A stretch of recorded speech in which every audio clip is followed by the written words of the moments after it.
Welcome to Canada's podcast. Hello, I'm Mario Toneguzzi, managing editor of Canada's podcast. Joining me today on Calgary's podcast is Michael Kehoe, broker of record with Fairfield Commercial Real Estate. Thanks for joining us today, Mike. Thanks for inviting me, Mario. Good to see you. All right, let's talk a little bit about your career in real estate. First of all, how long have you been involved in this industry?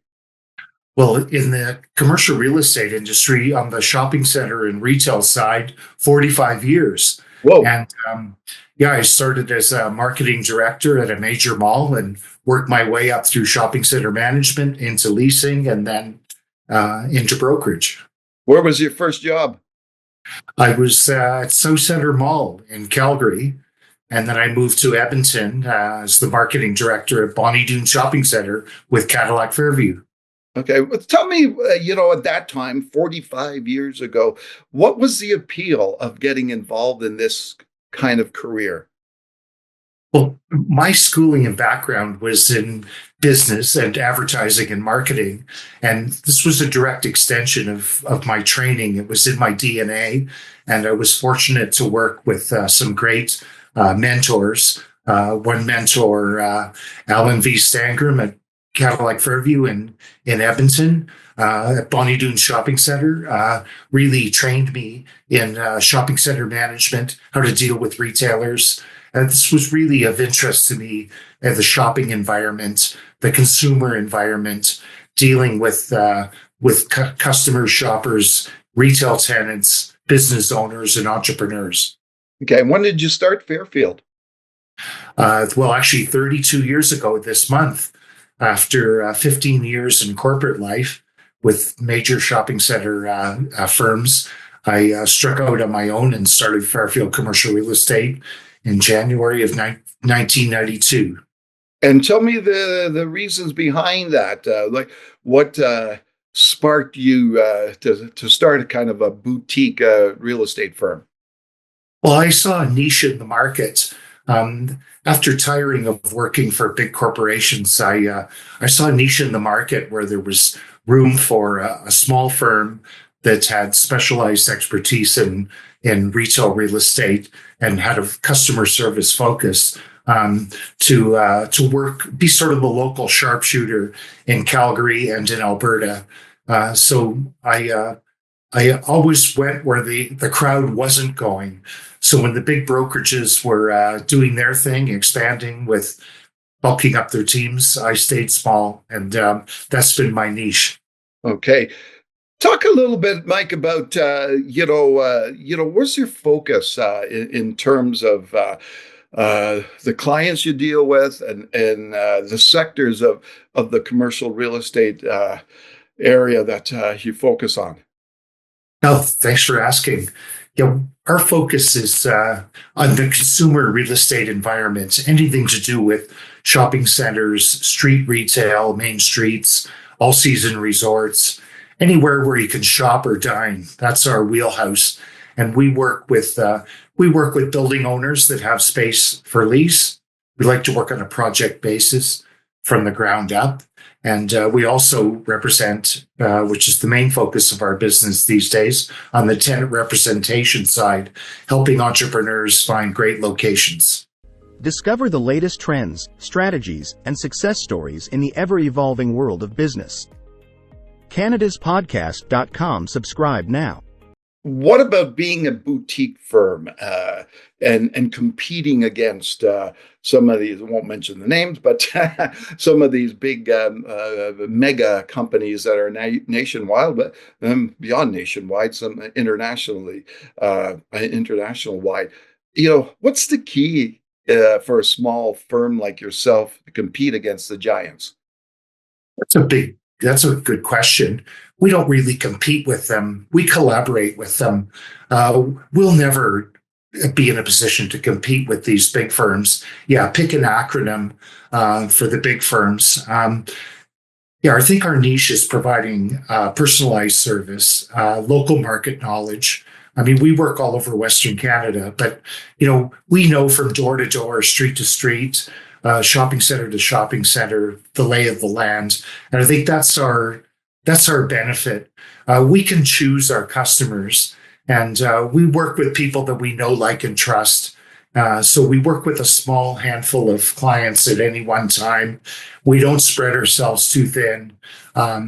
We don't delegate our assignments to junior people or assistants. When you work with us, you get the partners, you get the owners. So I think that's our competitive advantage. It's all relationship driven. Yeah, it is. Can you talk a little bit more about that? The importance of, in your industry, but maybe in all industries and all businesses, the importance of customer service and building relationships and connections with people. It's really it's the foundation of any business. Is good customer service, relationships, always putting the human side of the of what's happening with the entrepreneur. Where are they in their entrepreneurial journey? What's happening with them personally and professionally? What's their background, both history wise and ethnically wise? Calgary and Canada is so culturally diverse. We work with everybody from everywhere. It's actually quite exciting. So, we always find that lane to help entrepreneurs be successful. But customer service, focusing on the relationship, focusing on the customer's needs, seeing them right through the process, not just as soon as the lease is signed, you disappear. We stay right through the construction period, right through to store opening, even after into lease renewals 5 years later. So, one of the things I know that you're big on, you're a man about town, so to speak. You like to get, your feet on the ground and you go visit places, and whether it's shopping center or street front locations. Tell me why you think that's important. Well, early in my career, I read a great business book called In Search of Excellence. And one of their chestnuts was management by walking around. Oh. And when I became a shopping center manager and marketing director, I would always go out and walk around the mall at least 3 or 4 times a day, going store to store, talking to customers in the mall, talking to store owners, entrepreneurs, and getting out on the main street, cold calling for new business, introducing myself to new retailers. And I think that's, as a people person, I think that's been my secret to success is being out there, meeting people, leaving my card, asking them how business is, and forging those conversations. I'll get a phone call 3 or 4 years later after meeting someone. Oh yeah, I kept your business card on the bulletin board in my office. My lease is coming up and I really want to move. Can you help me? Well, there you go. Yeah. And the management by walking around. You have to be out in the trade, talking to people all the time, and that's it's really one of the foundations of my success. It's also beyond just the talking to people too. It's just the observation of what you come across and see in your travels, right? Yeah, you have to get your eyes on the street, on the storefronts. You have to be walking the market all the time to see what new stores are happening, what retailers might be in need of your services. I always like to go to other cities and go to the main streets. Go to the shopping centers. It's how you kind of forge your market knowledge. And that's really what my customers are buying when they engage my services, is my market knowledge. I know the history of the various properties, who the owners are, who the owners were, what spaces are in transition. And so that's good. Put your entrepreneurial hat on for a second, Mike. In starting your own business, back years ago, what were the biggest challenges you had to face and overcome? Well, I think one of the biggest challenges was just sort of forging your way. I always, one of the first things is to have your credentials, which for me was getting a real estate license. I had great training in the shopping center industry through the International Council of Shopping Centers and working on the big properties. But I really had to get my credentials, which was a real estate license in Alberta, and that was important. When I got my license, I had more credibility, let's say, on the transactional side. And when you're a small brokerage or a sole practitioner, as I started out, you really have to collaborate with everyone. That was one of I think the second point is a track record of performance. People have to know that you've done it. You've worked on properties, you've leased space, you've worked on large transactions, small transactions. And then I think the third thing is a tracker. People have to know that you can do the work. They have to know that you're competent with documents, that you know the business terms in the market conditions, and you can get transactions done across the goal line and help entrepreneurs get stores and restaurants open. So those are the three things for me. I guess too, like for entrepreneurs, whether they're restaurant owners or a boutique retail shop or whatever, like all this stuff can be overwhelming for them, right? In terms of the real estate side of things.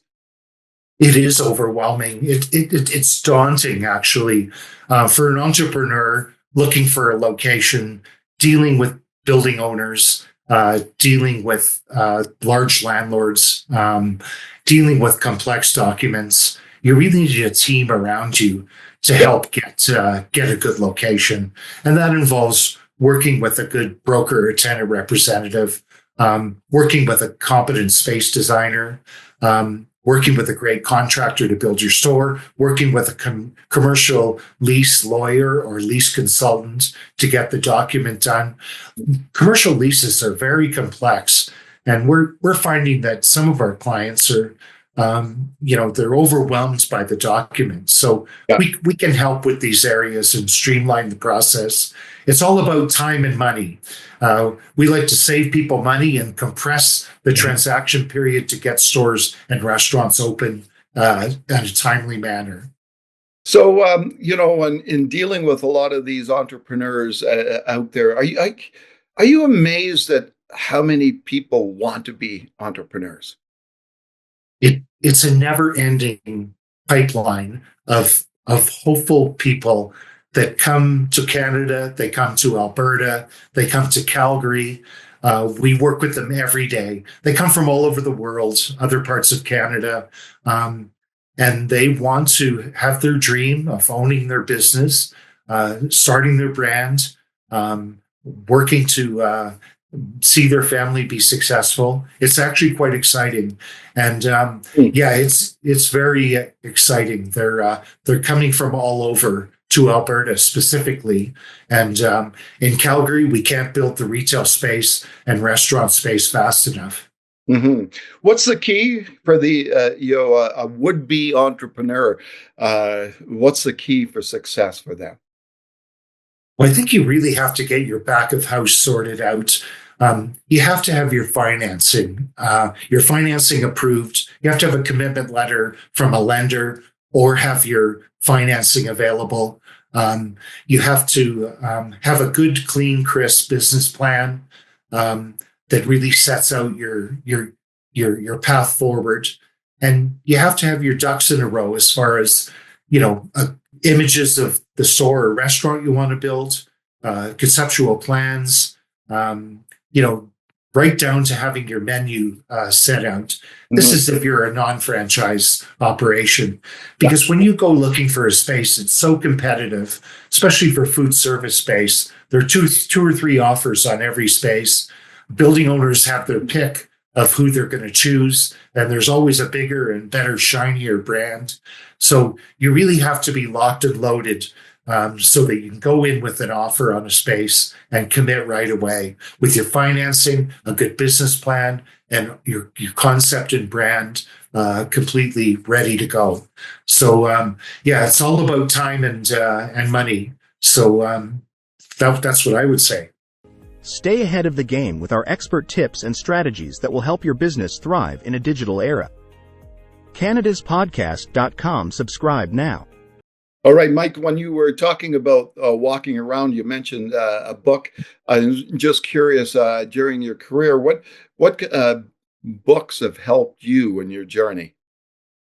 Like, I think that book, In Search of Excellence, was Yeah, really one of the ones that set me on my path as being a boutique brokerage. Their yeah, concept was more than five people doesn't work in an entrepreneurial setting. Of course, it does in many areas, but if you really want to focus on success, other books, The Cost of Everything, Freakonomics was good for me. Anything that talks about disruption. Um, a good book by a local economist and author, Todd Hirsch, Spiders in Space, was yeah. excellent. Talks about disruption and dealing with change.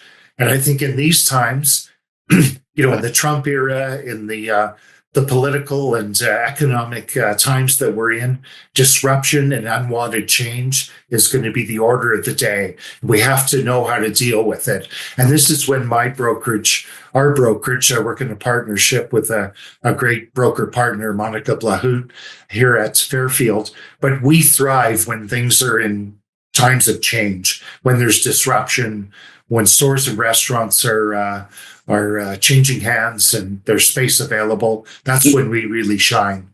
Okay, now you talked about change and disruption. Yeah, over 45 years or so.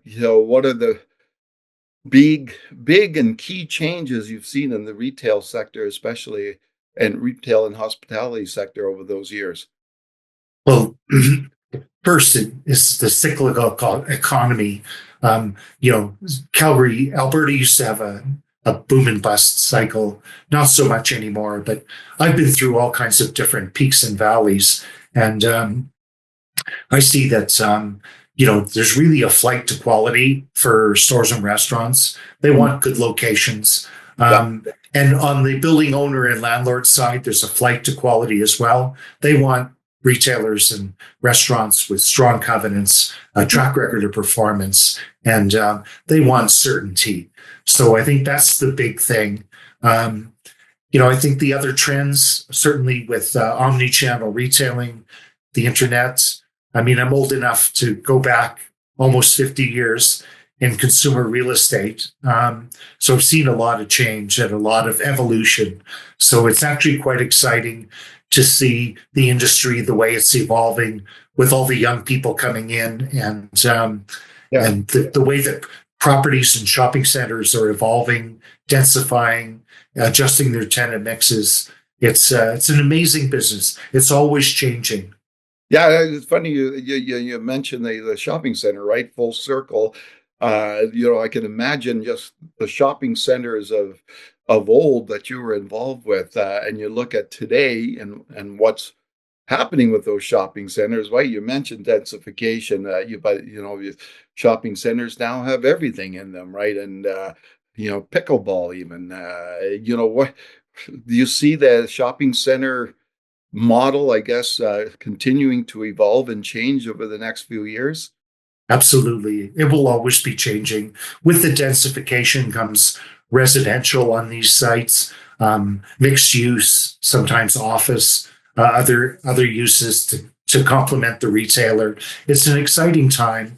And, I just see it evolving even more quickly, especially on the main streets where Yeah. there's constant change in restaurants and stores evolving and coming and going.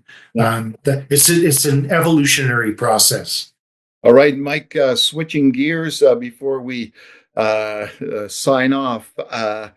It's you're in a high stress, very busy, career. What do you do to relax and unwind? Well, I'm a great fan of live music, and I like to go out to concerts, to music events. That's kind of my thing. Being in the restaurant business as a commercial broker, I love trying new restaurants, and I have a varied life where I have lots of interests. I volunteer at Canada's largest homeless shelter here. I've been active on the social side for many years, and Yeah, I guess I'm a writer as my creative outlet. I like to write short stories. I've written a couple of books. I've a couple more books in the pipeline and different essays. This is my creative outlet, and I really enjoy that. All right, wonderful. Well, thanks, Mike, for joining us today. Mario, thanks for the invitation. Always good to see you. All right, that was great. That was Michael Kehoe, broker of record with Fairfield Commercial Real Estate in Calgary. I'm Mario Toneguzzi, managing editor of Canada's Podcast. Thanks for joining us today.